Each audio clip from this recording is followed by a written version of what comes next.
The interview is being conducted for the Veterans History Project for the Library of Congress. The veteran's name is Charlie Bussey. He was born on October 11, 1934, and served in the Air Force during the Vietnam conflict. He achieved the rank of captain. We are recording this on October 17, 2013. I'm Heidi Gerstmyer, and I'm conducting the interview. No relation. So can you tell me a little bit about your childhood? Sure. I was born in a small town here in South Carolina, Woodruff, South Carolina. Never did live there for a long period of time. In fact, most of my youth was spent in Henderson, North Carolina, the upper part of the state. Graduated from Henderson High School, came to Clemson in 1953 on a football scholarship. Had a good experience at Clemson. Did well academically, played on the football team, did well athletically. Clemson at the time was military. It was an all-male school. My junior year they became co-educational, so I had the experience of living in an all-male environment and one with co-eds. And I liked the latter one better. I think it was a lot more fun. It broadened our experiences, obviously, and it was good to have that co-educational experience. Was it a tough transition? Not tough at all. It was very easy. I loved the all-male part of it. I loved the military. Never had any experience prior to this time with the military, so I don't know why I fell in love with it so much, but I thrived on the strict discipline, and it was strict. We might have an inspection on Saturday morning, for example, and play an ACC football game that afternoon. So it was just like West Point, Annapolis in that Air Force Academy in that regard. Changed totally in 1955, which was the summer just before my junior year. And but the transition was very smooth. The university was very prepared for it, and it was a good experience. As I said, I chose Air Force ROTC for no real reason other than you had to be in one, either the Air Force or Army ROTC, and I Air Force flying sounded better than Army marching. That was one of the better decisions I made because I fell in love with flying also, although I knew nothing about it. Graduated from Clemson in 1957, was married almost immediately thereafter. Went into business with a textile firm in Georgia with the understanding that I would be within a short period of time and they were going to release me for a 5-year period to fulfill a military obligation. At the time, if you chose the flying option in ROTC, which I did, you had to sign an agreement with them that you would commit to stay in 5 years. I ended up staying 8.5, and had the situation at the time been different, I probably would have stayed in longer because I loved the Air Force. It was a totally good experience. The entire time I was in the Air Force, I had my family with me, and I was never split from them for a long period of time. Being a good family man, I enjoyed that part of it, and when it looked like I might have to go remote to leave my family at home, I chose to get out in 1966. Backing up a little bit, the Clemson ROTC experience was good. And back then you had, in the Air Force ROTC, you had 2 groups and you got a group commander over each, and they reported to the wing commander, the top military student in the school. I was one of the 2 group commanders. So, and I graduated with, I think they called it a distinguished military graduate, which meant I did pretty good in the military. As evidenced by the fact I really enjoyed it. Went into pilot training in 1958, and that probably was the most difficult experience because I knew nothing about flying. And they kept telling me that, stick with it, at some point in time the light will come on. That was the term they used, my instructors. The light will come on, and you won't have to think about, okay, I want to turn right, so I move the stick to the right. I want to turn left, I move the stick to the left. It's like driving a car. When you want to turn right, you don't think about turning the steering wheel, you just do it. And they said, the light will come on one of these days, and it'll be easy for you. But it was extremely difficult. The first 6 months in the Air Force, I was at Malden Air Base in Missouri, which was a civilian contract school, meaning Malden was a very small town in Missouri. And it was a civilian school contracted out. The pilot training was contracted to the civilians by the military. And they taught us how to fly an airplane. That's about all they did. This happens to be the checklist for a T-34. The T-34 was a very basic propeller-driven airplane that they taught you how to fly if you knew nothing. And this has the emergency procedures in it, which you had to learn. Everything red or pink, and the red is faded now, was an emergency procedure that you had to learn verbatim. The other procedures, emergency procedures that were not real life-threatening, like being on fire, you could turn, they would let you be familiar enough to turn to the right page and see what you would do. But if it was a red procedure, you didn't have time to do that. You had to think and do it right now. So all of that was part of the academic part. Then you had the physical part of actually flying the airplane in a T-34, and that was hard for me.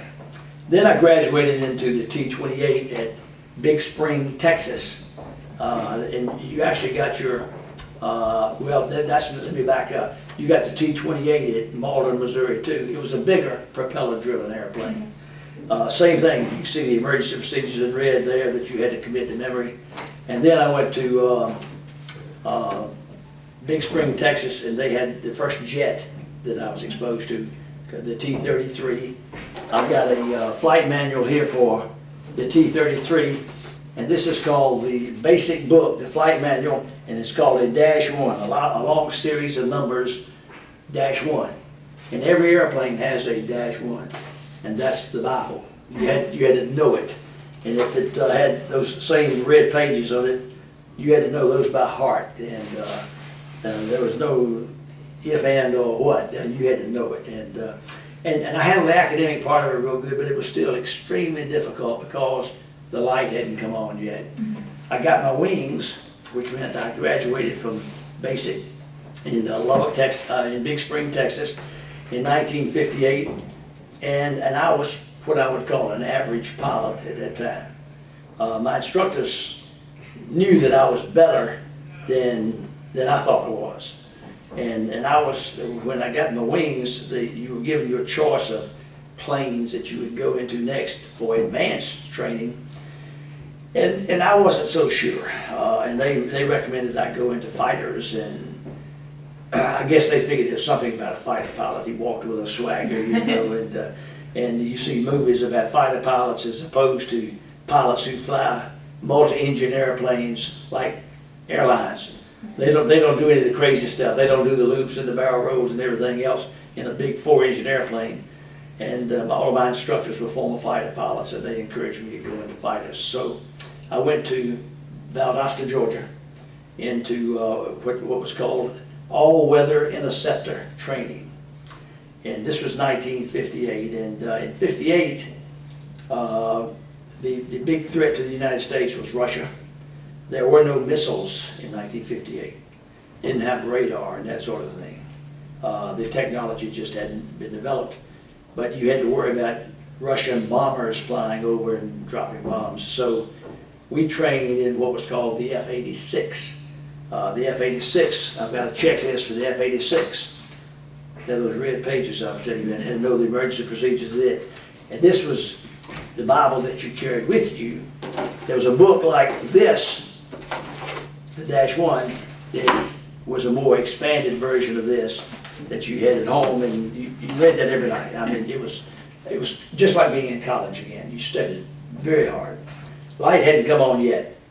And I graduated, and as I recall, I might have been the #1 graduate in my class in F-86s, so apparently I did better than I thought I was doing.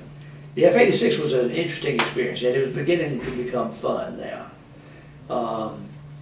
You had to be a good instrument pilot, meaning when you're in weather or night, it's awfully easy to become disoriented.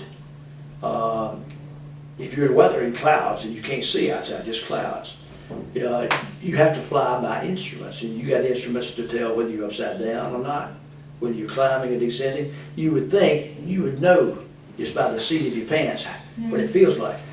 But next time you're flying, close your eyes, and after a while, about 30 seconds, you can imagine yourself turning. You may or may not be turning. It depends on whether the pilot is pulling any G's or not. G is a gravity. Like you're sitting here, there's one G. But if he does that, that feels to you like this, you see. And so they taught you how to fly instruments, and I did real well in instruments. I loved it. That was part of this all-weather interceptor training, because they were training you to take off and intercept the enemy bomber, which might be coming over to bomb some city. And you had a little radar on your plane, very basic radar. Radar was becoming the thing at the time, but it had not been perfected. And so you had to be up looking at your radar, trying to find the little blip which indicated the enemy bogey. They called them bogeys. While at the same time flying the airplane and make sure you weren't doing this, you know. So while difficult, it was getting to be fun now. Lights still had not come on yet. Well, again, I must have done better than I thought I was doing, because they asked me to stay there as an instructor in Valdosta, Georgia at Moody Air Force Base. And while there, 2 of our daughters were born in the Air Force Hospital there. Interestingly, years later, we were going to a football game, I mean like 20 years later, in Florida. We drove down I-75 going to the Clemson football game in Florida, and had to go by Valdosta, and I said, you might like to see, talk to my daughters, where you were born. And so then this had been 30 years since they were born, 20 to 30 years. So I got on the base somehow and found the old hospital, which had been replaced by a very modern structure. But I showed them the building they had been born in. And there's an old wooden barracks, which in our mind at the time was state of the art. By today's standards, it was very antiquated. They couldn't believe they were born in something like that. The Air Force was a good experience. The whole family enjoyed it. We were always together. That was the key. We were together, never separated. I became an instructor at Moody Air Force Base in the F-86L. I might mention a couple of things I brought with me. This is what it was called an E6B computer. You didn't have computers certainly didn't have cell phones and computers. But this was something, every pilot had one. You carried it in your flight suit. This was a typical flight suit. Wow. This is called International Orange, and it's got all kinds of pockets. And you kept the computer down here. This was a clipboard that you would strap onto your leg, so that you could have you might have one of these stuck in here. Right. So if you had an emergency, you could flip over to the right page real quick.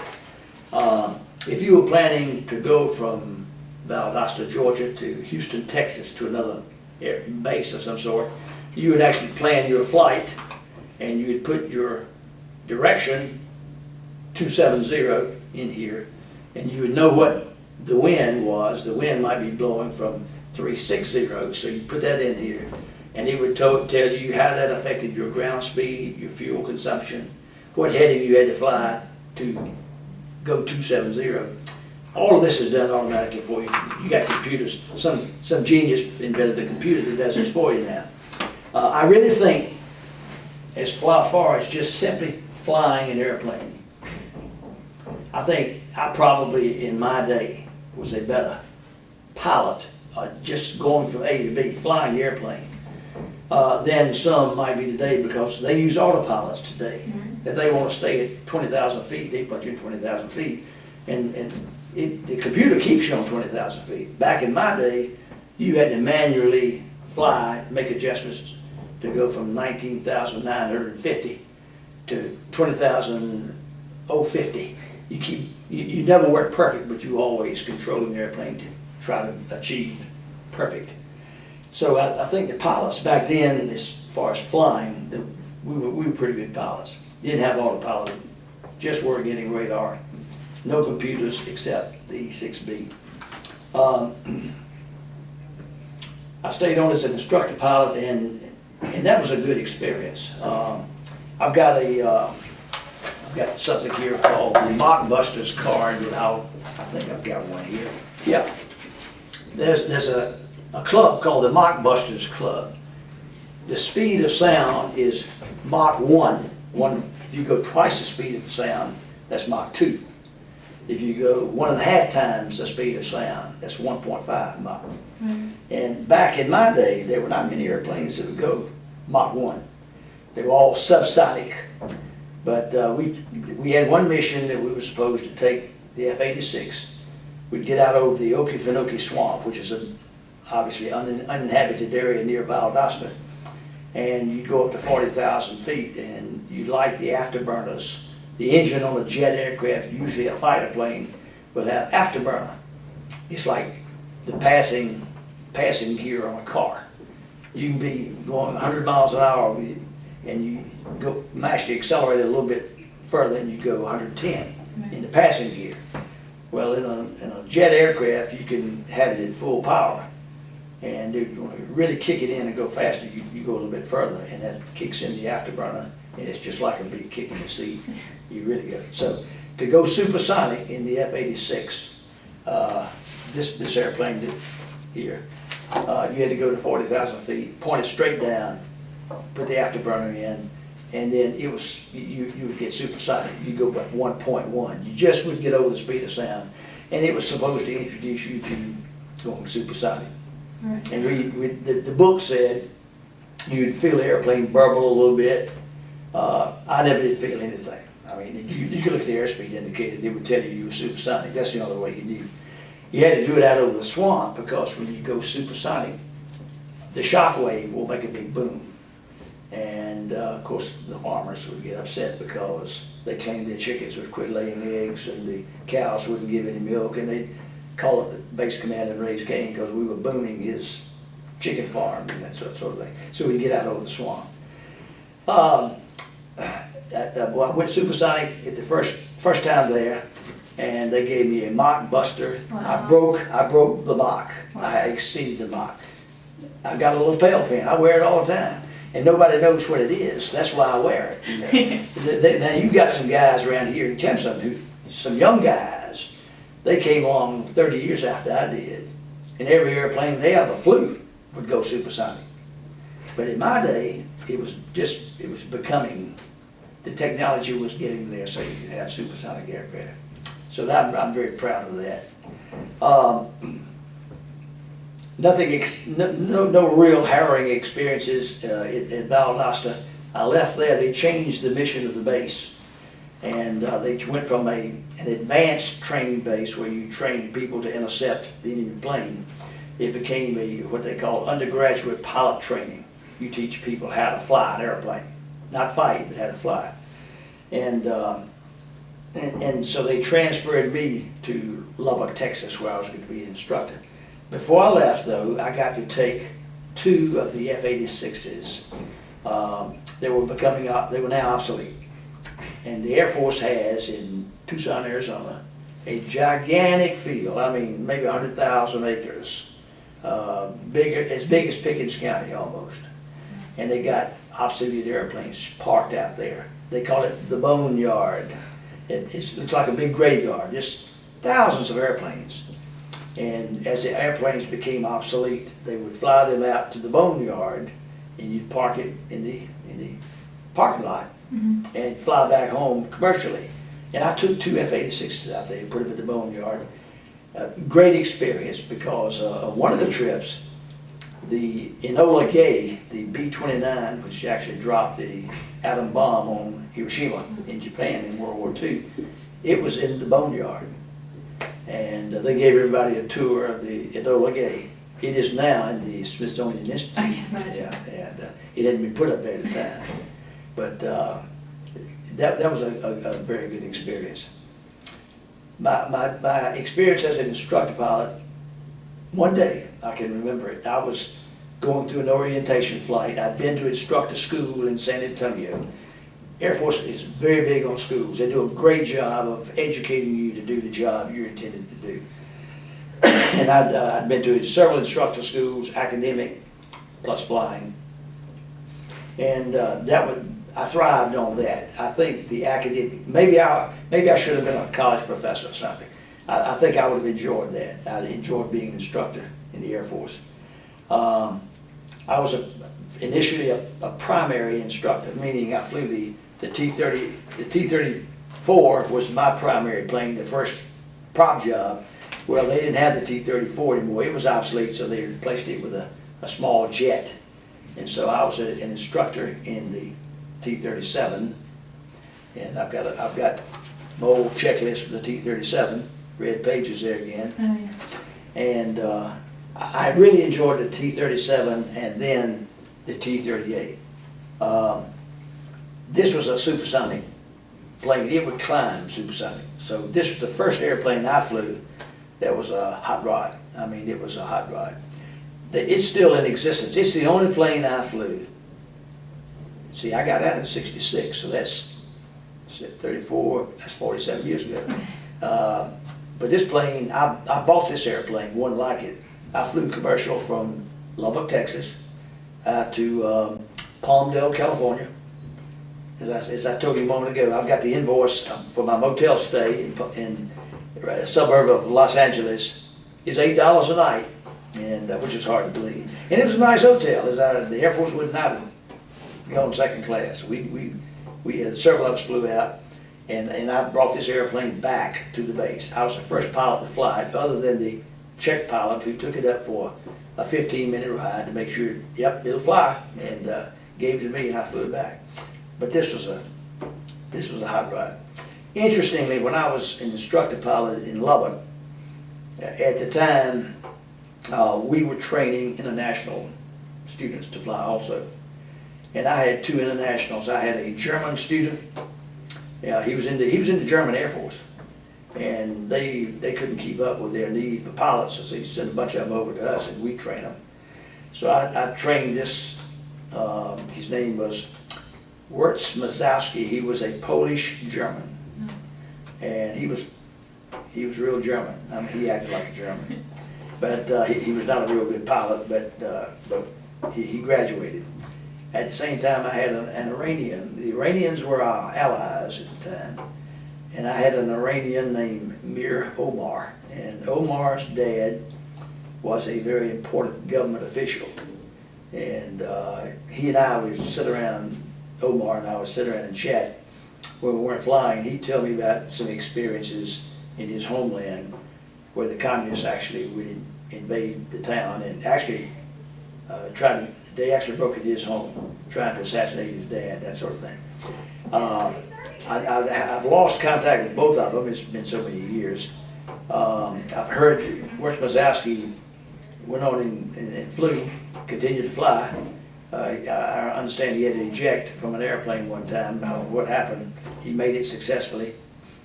And I've got his email address. I emailed him, but I never heard back from him. So it must not be a correct email address. Omar, I've never heard from him. So he might have gotten caught up in this Iranian conflict back when the Shah was overthrown. You know, I don't know. Both of them were great guys, but interesting experiences. I never had any real emergencies. I was in a plane like this with another instructor, and we were flying. When you fly with a student, you can, if you're not careful, you're letting the student fly the airplane all the time, and you might lose your proficiency. So on weekends, you and another instructor might go off and stay a whole weekend, do nothing but fly and shoot landings, and so you get your proficiency built up. And one emergency that could have become sort of hairy there for a while, we were landing at Pensacola Naval Air Station at night. And this airplane's got two engines, and it'll fly just as good on one as it would on two. But you don't want anything to happen to one of them, especially at night. And we were making a letdown out over the Gulf of Mexico, and then we're going to turn and come back in and land.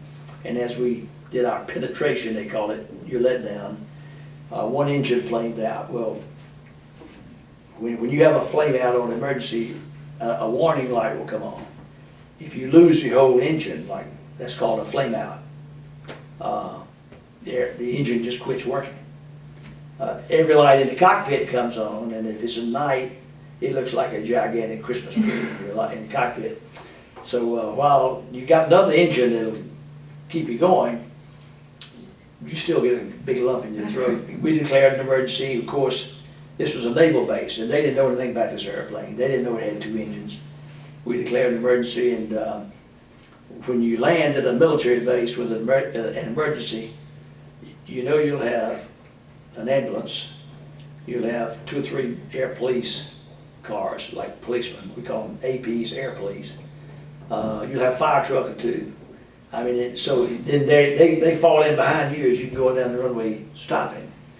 And because the whole base was shook up, they didn't know if we were going to make it or not. Really, it wasn't bad because we had another good engine.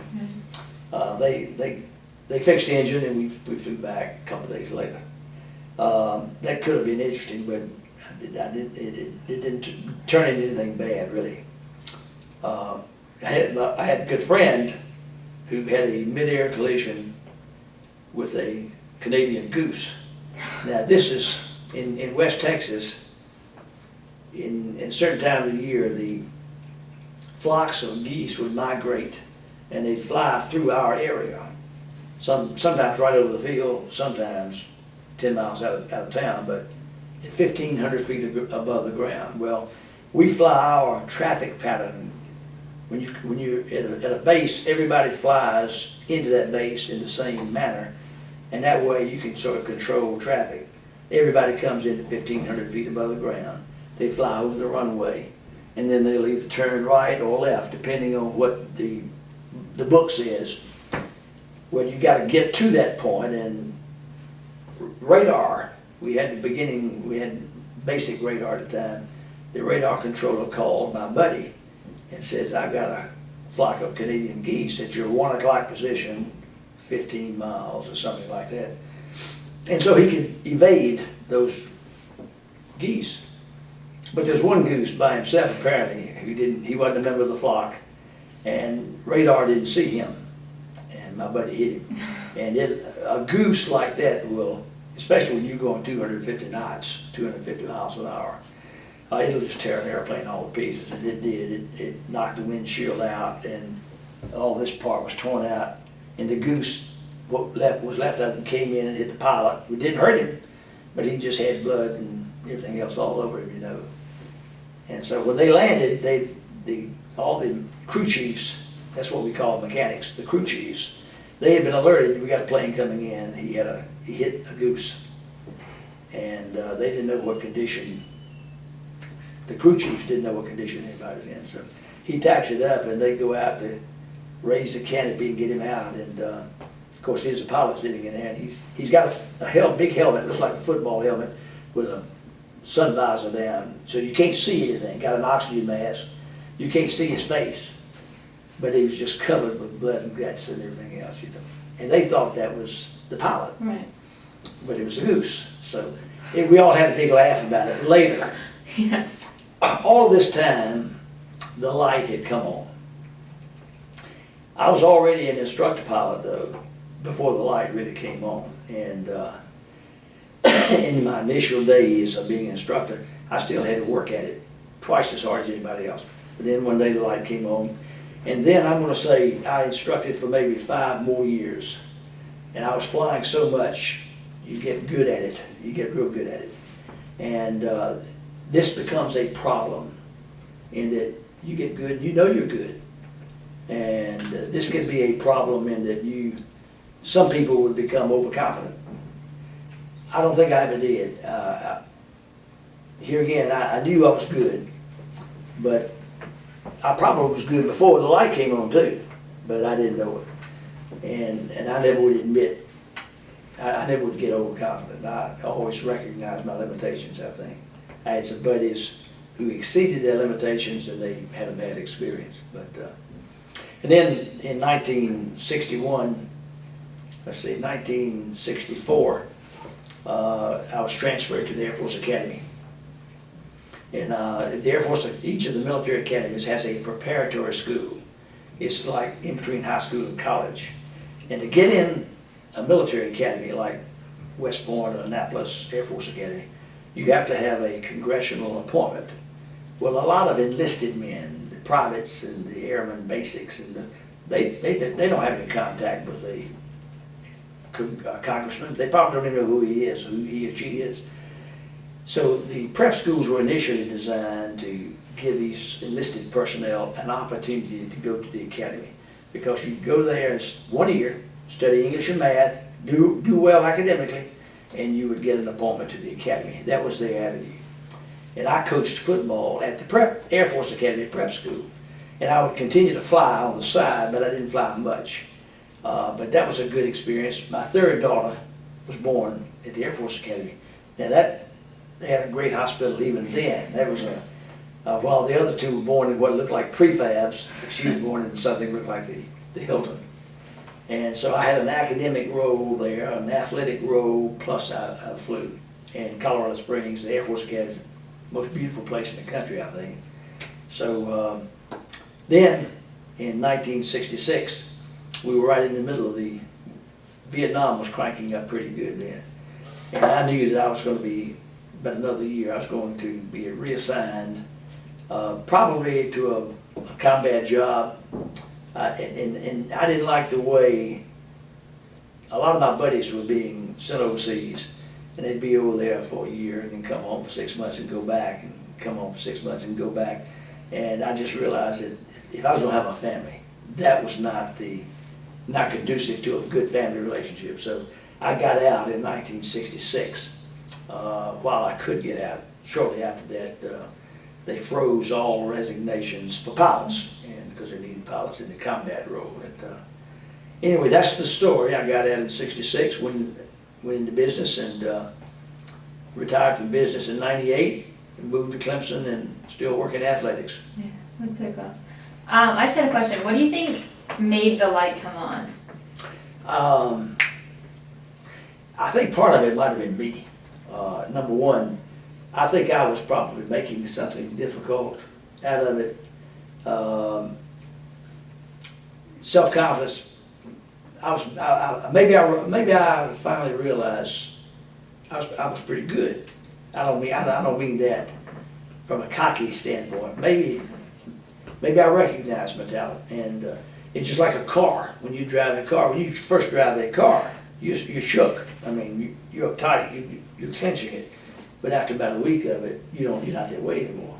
And I think that same thing happened to me. I'd actually wanted to get out of there, quit flying. We called it self-initiated elimination, SIE, but I wasn't going to quit. So I tried to get my wife. I really did. I tried to get her to tell me she was afraid for me to fly, and she said, "I'm not afraid of you to fly. I'm not going to do that." And so I couldn't quit then. So in the meantime, the light came on. But, this airplane, for example, let me mention this.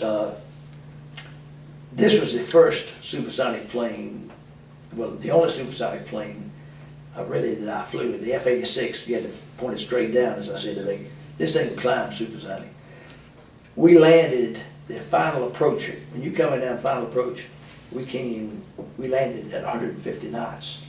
So that's how fast it is. We climbed, you remember I mentioned Mach 1 being the speed of sound? Right. We could climb at 0.92 Mach. So we could almost climb supersonic. Now today, this would be considered obsolete because they got several airplanes that will fly Mach 2. But that's how far the technology has come. We've got stealth today, which means when you look at this airplane on a radar, some radar operator sitting there out here 30 miles away, this thing looks like a big red blip on his radar screen. They got airplanes that are stealth that you can't see on the radar screen. And that's where the technology is going now. Right. When you find an enemy, you want to have the advantage. You don't want him to see you, you want to see him. So that's the story. It's a great story. So what was the atmosphere like when you were on the bases, since Vietnam was just starting up? It was very good. I never was exposed to the animosity and that sort of thing. It might have been too early. I think the more the war drug on, the attitude of the public began to deteriorate. Right. I don't think we fought a smart war at all. I mean, people back here in the United States would tell you, they would define your target for you. They would tell you how to get to the target.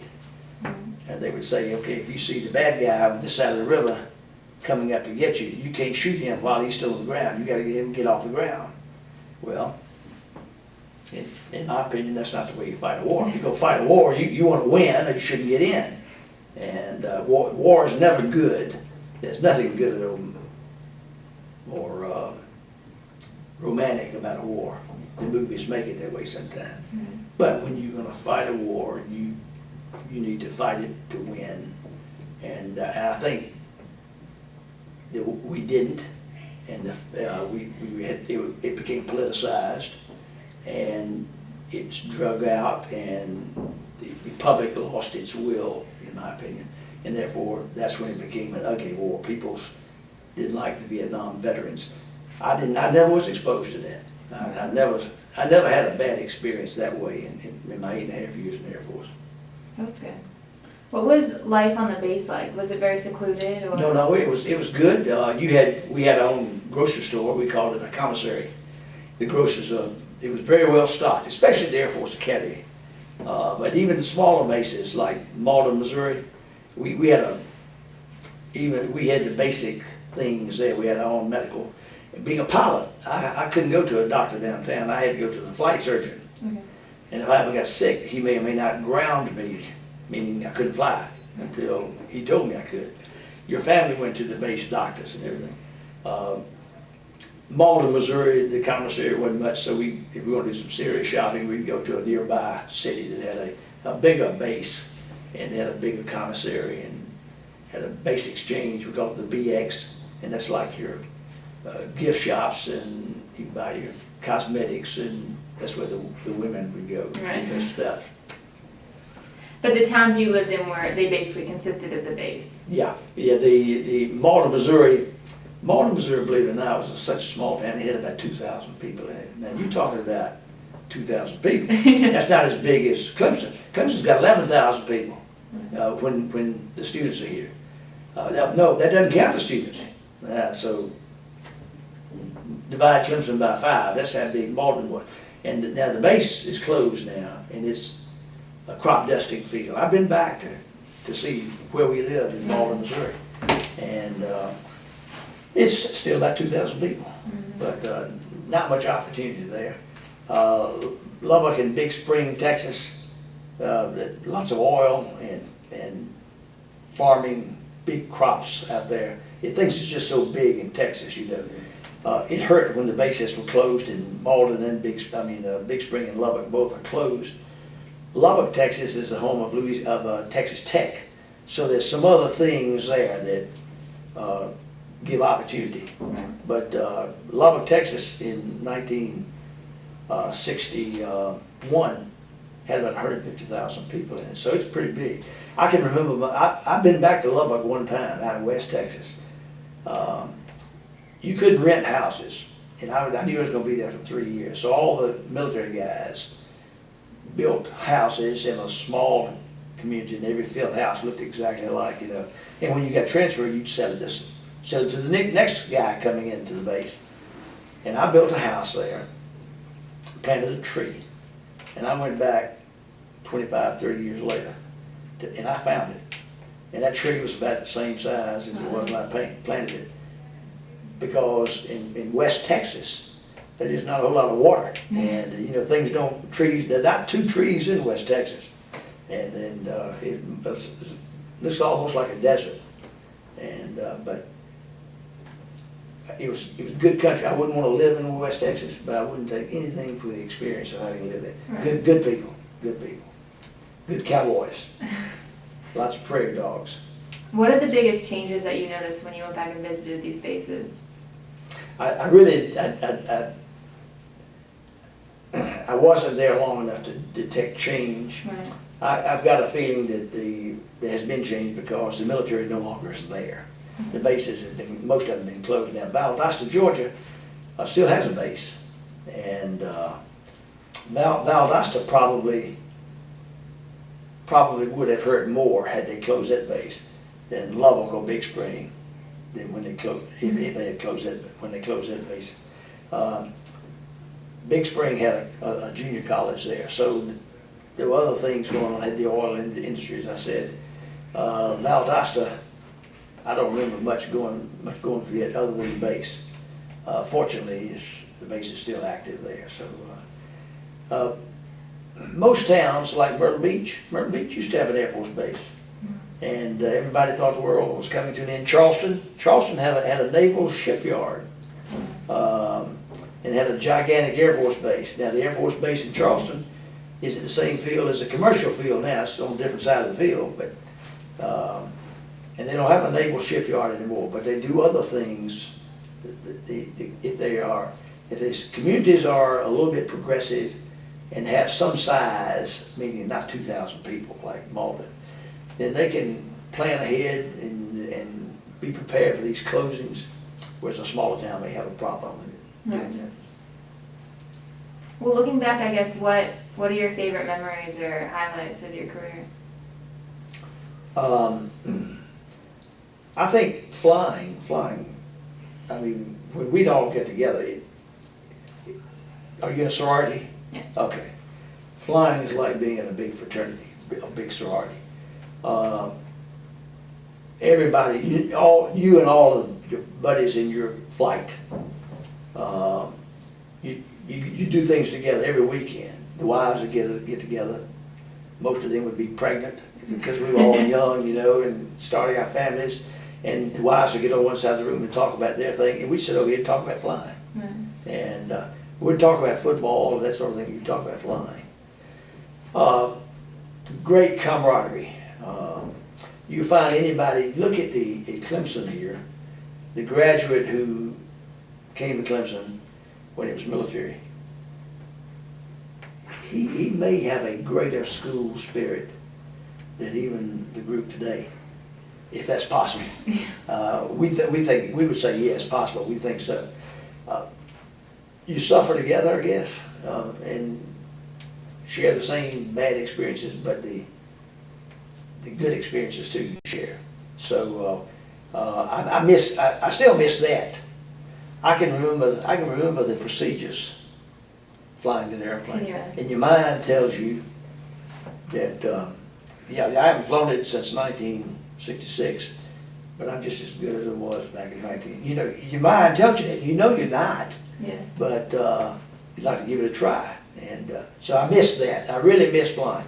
It's like the golfer who plays every day for 10 years, and then you take his clubs away from him. He'll never get over it. I'll never get over the fact that I flew.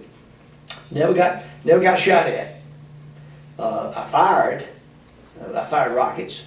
In the F-86, it had 24 rockets, and I had to go out and fly over the Gulf of Mexico. That's where the rocket range was, and I fired there. But that's the nearest thing I ever got to combat. I've often wondered what I would have been like had I flown in combat. As I mentioned to you earlier, I've got two friends here in town. One of them was a teammate of mine on the football team, and one was the manager of the football team. And the teammate went into the Air Force, and he flew in Vietnam, got shot down, was a POW. The manager went into the Navy, and he got shot down. And they shot him at the same time, and they were both held in Hanoi for about 5 years. And I don't think they ever saw each other, but they were next door neighbors, and they would knock on the walls with this secret code. Now those are the tales that, that you like to sit down and just talk to them, because those guys were real heroes. You wonder how they handle it. I wondered how I would handle torture, being separated from my family. I think I can handle torture better than I can handle being separated from my family. That's why I got out of the Air Force. I don't think I would handle that well at all. But the whole Air Force experience was a positive one. I can't think of one negative thing. That's great. Yeah. How was the transition as you left the Air Force? It was a positive transition because I knew I was doing the right thing. Right. Had a good job lined up. I'll tell you one thing, going in the Air Force, it was not positive, and this was my fault. I was, when you go into the service back then, they send you to San Antonio for 4 weeks orientation, and they taught you all kinds of stuff academically. You weren't learning how to fly or anything like that, but they didn't want we were all officers, and they didn't want officers embarrassing the Air Force by writing bad checks and all that stuff. So they talked to you about simple things that you should have already known for 4 weeks. And then you were transferred to your first pilot training base, Malden, Missouri.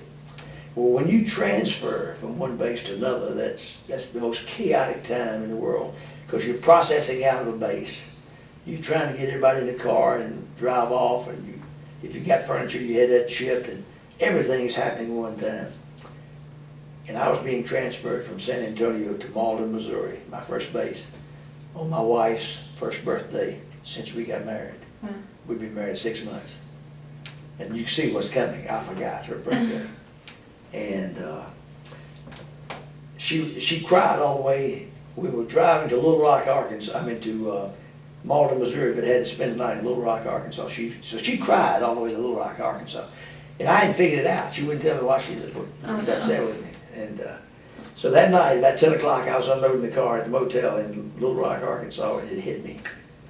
My gosh, I forgot her birthday. So being the quick thinker that I am, I said, there's got to be an all-night drugstore around here someplace, and I'll get something. So I dashed to the drugstore, and I found one that was open, and I bought the only thing they had that I thought was appropriate, and it was a box of Whitman's Sampler chocolates. And of course, she knew what I had done, and she hadn't eaten Whitman's Sampler chocolate in 56 years, because I was trying to cover my tracks. See, I'd messed up, and so that didn't go over too well. so that was my entrance into the Air Force was not as good as my exit from it. Yeah. But the fact that we had all 3 daughters in the Air Force, we were always at good, maybe not really elaborate places. There was nothing elaborate about Malden, Missouri, but we had a nice little house there, and just the 2 of us. In the academy, we had great facilities there. We went from one extreme to the other, but it was all good. It was all good. Still have many friends that we send Christmas cards to. That's so great. I've lost a lot of friends who killed in Vietnam, and that's not good, of course. Sounds like a great career, though. It was a great career. Well, thank you so much for this interview and for your service. You're quite welcome. Thank you.